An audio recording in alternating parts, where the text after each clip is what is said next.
Hey there, Virgo. So if you're feeling slightly like things are a bit ominous, you can feel a shift coming, not quite sure what it is, can't quite put your finger on it.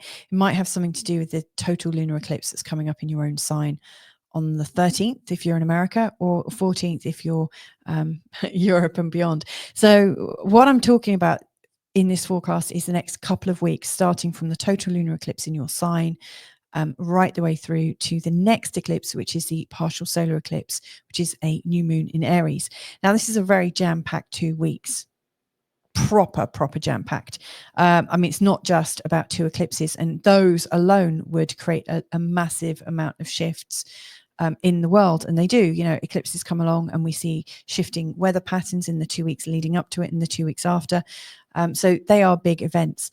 But politically as well, I think we're going to see a lot of changes in this real sort of hotbed of planetary energy.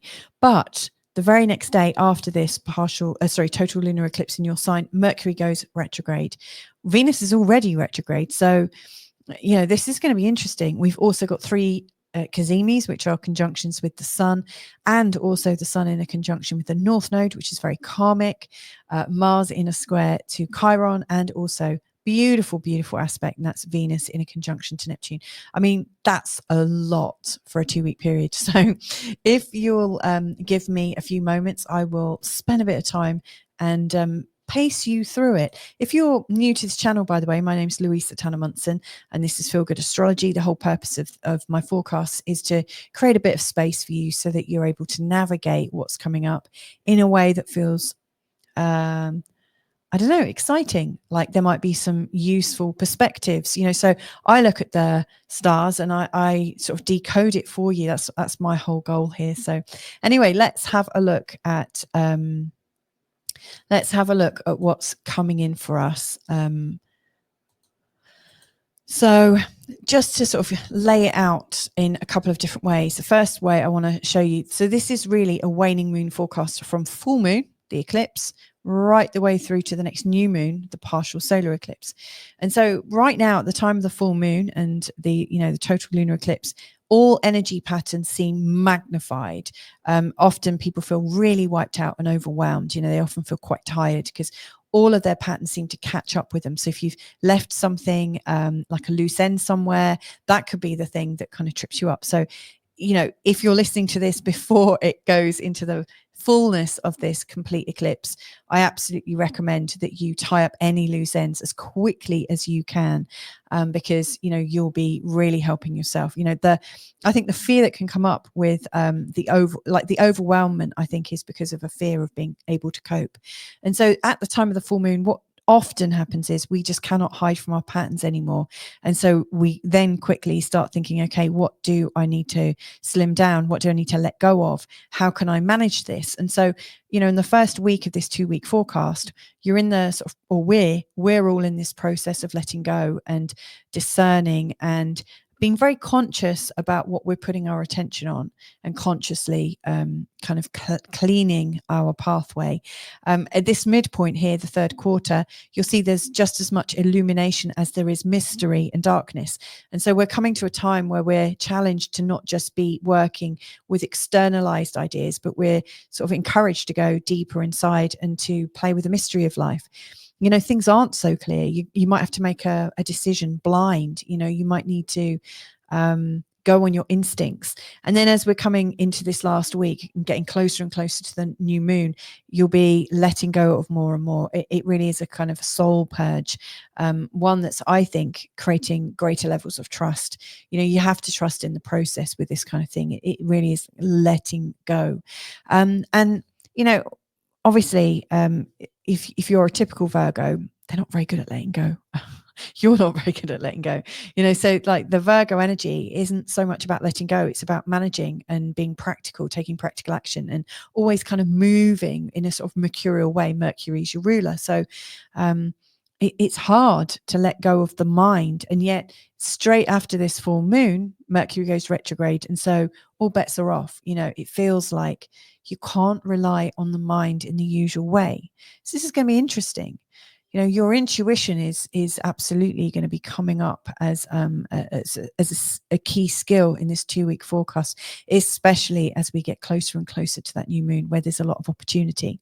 Now, if we look at this more in a diary format, you can see, on Friday, you've got the full moon, total lunar eclipse. Like I said, if you're in North America, you may well find that that's coming in on the 13th, right at the end of the day. Mercury goes retrograde the following day. You'll see the third quarter and the new moon. So it's almost lined up one week after the other. But check this out. So, the sun makes a conjunction with the North Node. As karmic, the North Node is about your destiny and the shape and the pathway of where you're heading. Then we have the sun making a conjunction with Neptune. If I'm not mistaken, this is the last conjunction with Neptune in the sign of Pisces. I haven't clarified that. Probably should, but it feels like it to me, it feels like it is. I need to check that now just to make sure. That's one of the worst things, isn't it? I'm recording this and riffing with it, and I really feel sure. And then in that moment, I go, and it's so funny that I'm talking about Neptune, because Neptune is one of those planets where you might doubt yourself. So I'm going to get this really clear. One sec. Yes, I am absolutely right. I feel vindicated. Yes, this is absolutely the last conjunction between the Sun and Neptune in the sign of Pisces. Thereafter, it's going to be in the sign of Aries, and it's going to have a very, very different feel. So this is the very last dreamy Neptune Cazimi, when the Sun and Neptune are absolutely really tightly working together on the 19th of March. And then there is a whole new pattern emerging between these two planets going forwards. We're going into that new year, the astrological new year, and it is the spring equinox. So a lot of people mark that in their calendar. So it's the spring equinox in the northern hemisphere. You're approaching autumn if you're listening from the southern hemisphere. Venus sextile Pluto, I'm barely mentioning during this, but it's quite a helpful little aspect. But then in the second week, at the fullness of this waning moon phase, funny that I said fullness of it, but as the waning moon phase is growing or coming in more, the sun makes a conjunction with Venus. Now Venus is retrograde, so she's making a Cazimi. I've also put in this note for Venus star point. Now, if you remember, if you've joined the Feel Good Astrology community, you'll have access. I mean, you might have attended a webinar that I'm going to be recording tonight, or there's access to the replay of it, or there will be, where I actually talk about the Venus star point from the perspective of, Venus, when she's retrograde, she makes some very cool patterns, in particular, a 5-pointed star.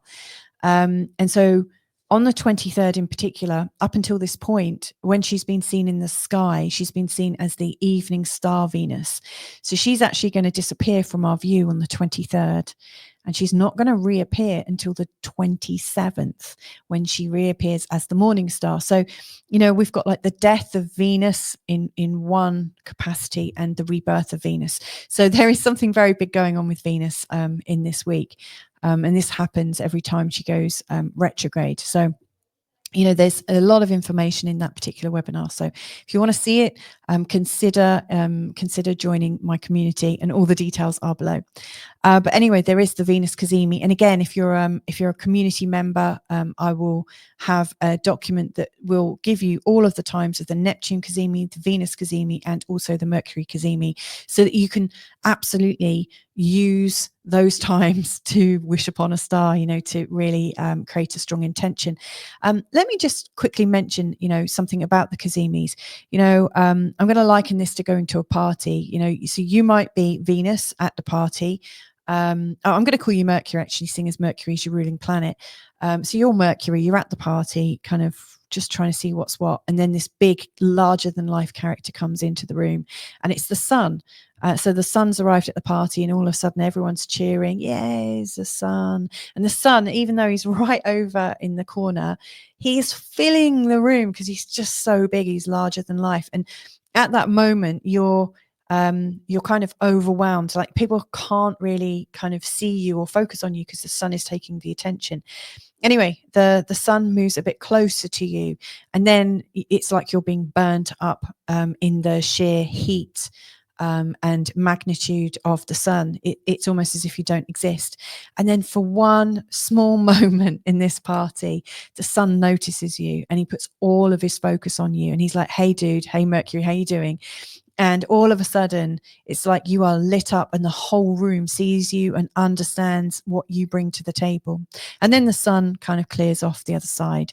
Obviously, Mercury and the sun are both moving in opposite directions during this time because Mercury's retrograde and the sun's going direct. But, this, as the sun comes into the room, that's a bit like what we call under the beams. He's nearby. He's close enough to distract every other bit of attention from you, Mercury. And then as he gets close, that's when we say the sun is combust, or Mercury's combust, sorry, because he's absolutely burnt out by the sun. And then as the sun shines all of his attention on you, that's when you're in that Cazimi state. It's kind of, I don't want to say magical, but it's a really strong position. It's like the sun is absolutely highlighting and illuminating you in a really cool way. And of course that happens with Neptune and Venus, and any planet that the sun comes into a conjunction with. But because of the astrology right now, the sun is boom, there's a conjunction with Neptune, there's your Cazimi, then there's one with Venus and one with Mercury. It doesn't normally work like that, so this is quite an intense week. And then as we come to the end of these are the two notable things, Mars square Chiron. It's the third of these squares. We had one in October on the 13th. So if you think what was going on for you leading up to mid-October and just beyond that, in terms of insecurities, not quite feeling like you've got the handle on something's feeling a bit triggering, might even have to do with friendship groups and your tribe, whoever you connect in with and idealize about. And then it came up again around the 4th of February. So think what was going on. Were you feeling extra sensitive at the end of January, coming into the second week towards the end of the first week in February? And now this is the last time. This is the square that's closing those moments of insecurity out, so you'll be able to move on beyond it. And then we've got Venus in a conjunction with Pisces. Sorry, Venus going into Pisces and having a conjunction with Neptune. Very, very dreamy day. And then that's kind of leading up to the new moon in Aries. So, whilst you're clearing the decks, getting ready for this new moon stroke eclipse, there's a lot of planetary things going on. So let's have a look at a deeper level. Before I do, though, I just want to put a shout out to everybody that supports this channel.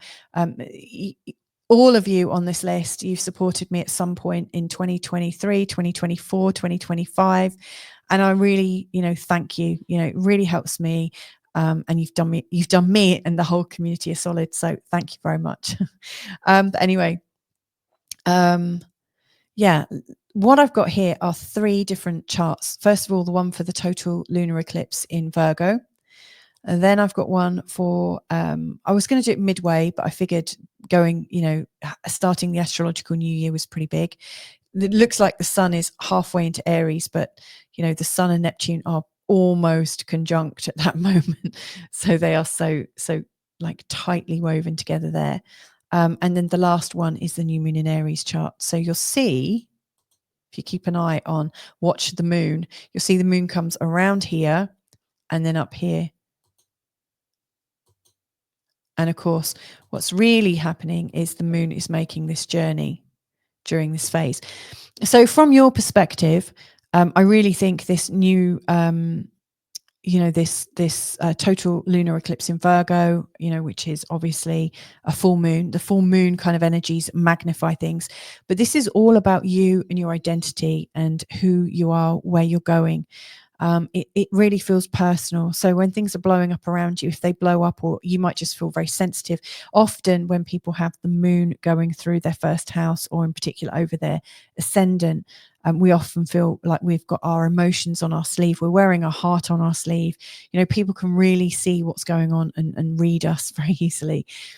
So you're highly emotional, and this is setting the scene for the next couple of weeks. Really, eclipses are super strong. So there is this kind of questioning, this ongoing consideration, like, who am I and what am I doing here? What's my purpose? How can I make sense of things? If I carry on going like this, what does this mean about me as a person? So there's all these really big questions. And what I really think is going to happen is over the next couple of weeks, you'll be getting some clarity on those questions. You know, one of the best things that you might choose to do is think, okay, how can I connect with all the things that have happened in the past, but not let them manage me? You know, Virgo energy is very good at managing things. You know, I don't know if you're a Virgo sun or a Virgo ascendant. I think these forecasts are useful, whichever Virgo sort of energy you're connecting with. But if we look at this, you know, it's an eclipse, and it's one that is connected to the South Node. That means that this is representing something we're moving away from. We're cutting away from the past in some respect. So this is like, how did you see yourself in the past? How do you see yourself in the past? And what might you be cutting away from that scenario? Now, this is quite a fast cut. This is a fast change. You're going through rapid transformation right now in terms of your persona and your identity. You know, this transformation, the moon is in a trine with Pluto in Aquarius, you know, so there is this new sense, a new possibility that just wasn't there this time last year. Actually it was, because Pluto was in Aquarius this time last year. But you know, this now feels like it's a real opportunity that you can sort of grasp into, the fact that there is this sense that change is upon you. And then this trine, this ongoing trine to Uranus, between Uranus and Pluto, you know, they're both highlighted, but this Uranus here is really creating more freedom for you, or at least asking you, how can I have more freedom? So yes, you're sort of transforming how you look at your life. Like, Pluto is very much in the 6th house, showing that you are really changing the way you're living, and you're really creating some sense of freedom. And you know, you may well find from the past, this is a South Node, that there were times when you were incredibly free and living quite radically, or living in a radically different way. Like, how did you know that, like, what was good about that, and what worked for you, what didn't work for you? What do you want to keep from the past? What do you want to ditch? Anything that is taking you out of your freedom and sense of transformation right now is worth stepping away from. You know, this is part of your signature. You know, this is part of the new you that's evolving. So there's a lot going on around this. Now, obviously, your ruling planet Mercury, to just compound the questions that you've got about yourself, is going retrograde the very next day. It's going to be doing that. It always does it for about 3 weeks, roughly. So it will be moving forwards again from the 7th, but it's actually going over the same stomping ground that Venus has just gone over, or is going over. So, you know, Venus went retrograde at 10 degrees or 9 degrees, and, you know, Mercury is going retrograde from pretty much the same point. Interestingly enough, the new moon in Aries will also take place on this point. So yeah, that's kind of interesting, that where we're letting go of our preconceived ideas about ourselves, our beliefs, the language we use, how we relate to people, as we're working through that, the new moon in Aries is saying, I see the work you're doing, let's raise the game. And it's like starting from the changes you're going through. So anywhere where you're open to big changes and open to rising up a level, stepping forwards in your own right, anywhere where you're doing that, this new moon in Aries in 2 weeks' time, which is also a partial solar eclipse, it's going to lift you up. You know, it's going to magnify your new steps and bring them forwards. So yeah, I think this is really helpful. Now, if we go through this, you know, so you know, by this point, the moon has gone through, or is gone through Libra, and you know, Mercury goes retrograde. Now, this point between the 8th and the 7th house, this is also worth pointing out, you know, something about, you know, the 8th house is very much about shared expectations and responsibilities for things, you know, where you might have assets that you share with a partner, or family wealth, or you might have things that are on loan to you, or you might be borrowing like I don't know, you might be borrowing things, maybe not even assets. There could be very sort of complicated little threads of ownership. And these are the things that can create nightmares, but can also create greater intimacy and trust. So, part of what you're working out for yourself is what's your relationship to other people, and how can you handle the complications that come up between you and other people. Venus is looking at how you can relate differently to people, and go deeper, and Mercury is kind of doing the same. So, well, very similar. So, once the moon goes into Scorpio and it highlights your third house, all very much about you in the community, and with your friendships and stuff like that, then, there's a lot of things being, lit up. The sun makes a conjunction to the North Node in the 7th house. And there is this feeling of there are new changes and possibilities with the partners that you have in your life. Maybe somebody from the past is coming back, because Venus retrograde can sometimes connect us into past loves and past friendships. And we tend to be looking a little bit backwards, like looking over our shoulder a little bit, because we're in a review phase. But there is this sense of, I was on track at this particular moment in time. Now I don't feel on track. And so that sun conjunction North Node really is asking you even deeper questions than the ones that you have around the time of the eclipse in Virgo. So yeah, big questions. Now, as the moon goes into Sagittarius, the focus is really more on your home and also your peace and your privacy. The ruler of your home, interestingly enough, Jupiter, is right up here at the top of your chart, really in the opposite place of where you'd expect him to be.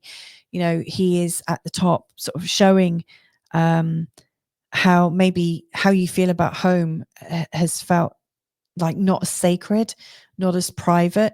Maybe you feel like you're living your life outside of your sort of real story. Maybe you're all public facing, but very, very little on the sort of privacy, on the internal. And so you may well find during that time, and the sun makes a conjunction to Neptune, that, that sort of desire to be a lot more inward facing comes out. Someone with a really strong Virgo sort of energy can be very, very outward facing, even though, Virgo is a negative sign, not negative like you're a negative whiny person, but it's more connected to the yin. It's feminine. It's not, so masculine. However, they're deeply practical, and, people often do practical things, where they can be seen to do practical things. They're often really good communards. They're really doing something in their community. So I get the feeling there is this need to get more internalized, to come back into that feeling of self, but not the self of who am I? I'm this, I'm a doctor, or I'm a lawyer, or I'm a teacher, or I'm a coach, or whatever. It's more, I'm a mother, or I'm a wife, or a husband maybe, or a boyfriend, or a son, or whoever you are. This is more about you, the person. And so, already your quest to understand yourself has turned inward. And I'm slowing down as I'm talking, because the inward facing gaze is just so much more soulful. It's it's more a melody. It's something that you can tune into. It's not something that is blasted out at you. It's something that you're generating yourself. So let's move on. As we're kind of getting to the end of the first week and going to the next, we're coming up to this really strong new, sort of the ingress, the sun moving into the sign of Aries, starting off the new year for 2025 to 2026. This is the astrological new year, where the sun goes from here right the way around and back again. This is a massive year. During this time, Neptune and Saturn are going to be coming out of your opposition house and going over into Aries, and then they're both going to go back. And then right at the end of this year, they're going to both go forwards again. So there's a lot of shifting going on, from this part here about, your partners, and then how you are relating to them. So again, understanding yourself in all of your different facets just seems so much more important than it's ever been. And so I do think around the time of the Happy New Year, that thought is coming up.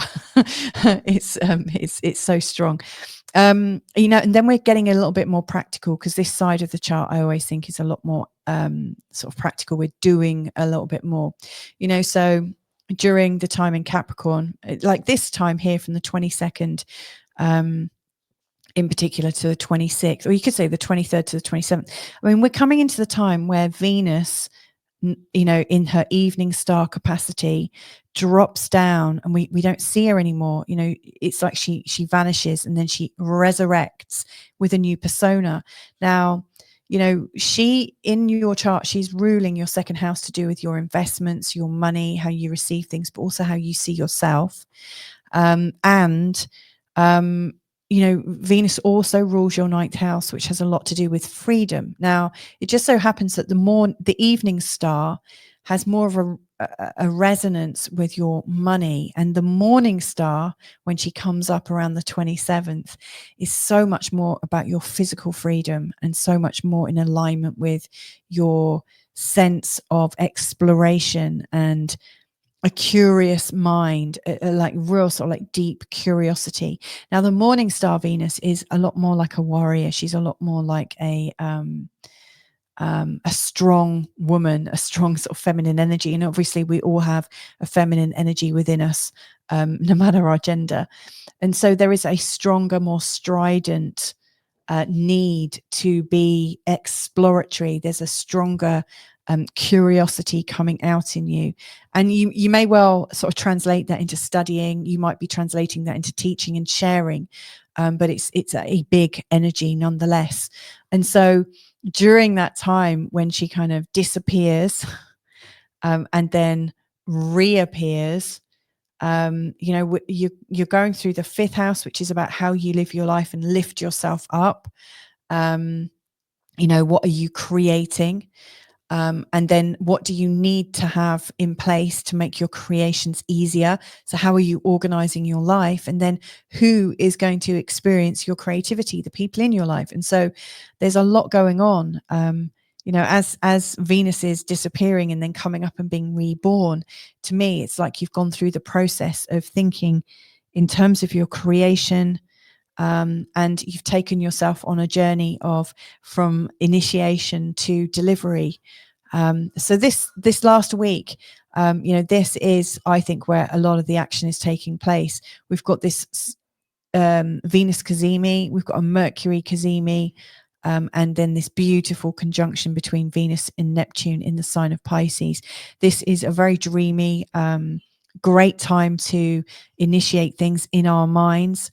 Especially since it's the waning moon, we need to be letting go of all the things that don't match our new vision, absolutely letting them go, whilst also holding on to this new self illumination, like this self-determination, this arrival of who you really are turning into, and allowing that to germinate just in time for this new moon, which of course is coming on the 29th. And it's going to take you into a new kind of territory in life. This part of your chart is absolutely about the rites of passage that you go through, and how you go from one stage of life to another, to another, to another. I really see that this next year, 2025 into 2026, from spring equinox to spring equinox, it is taking you up a whole new level, maybe one or two. You are going to be stepping into some much bigger shoes for yourself. And so this, in particular, this whole 2-week period, but in particular the last week, that is the time when you really want to be tuning into it. Now, you might be interested to know that I am going to be releasing a 12-month forecast for every sign of the zodiac around the 20th, so that you can see ahead, where I give one of these forecasts for every single month of the year. So that's quite a useful heads up. And you might also want to know a little bit more in terms of how this might translate into love and relationships and connections, or even how this works with your career and ambition and money more specifically. And if that is of interest and you want to support this channel, then please do check out my invitation to you, which is to join me in a membership. It's my Feel Good Astrology community. All the details are below, but you'll get 4 forecasts every month, and also a hangout with me where we can chat, like where all of us in the community can have a chat about astrology, and maybe answer some questions. And there's loads and loads of other sort of features to that. So if that's of interest, then check that out. But anyway, sending you tons and tons of love for this 2-week period. Like I said, this one's really about you. This is your full moon and it's an eclipse. So go easy on yourself. But don't forget, you are a creator. You are creating your life. So there you go. Lots and lots of love, and catch you another time. Bye for now.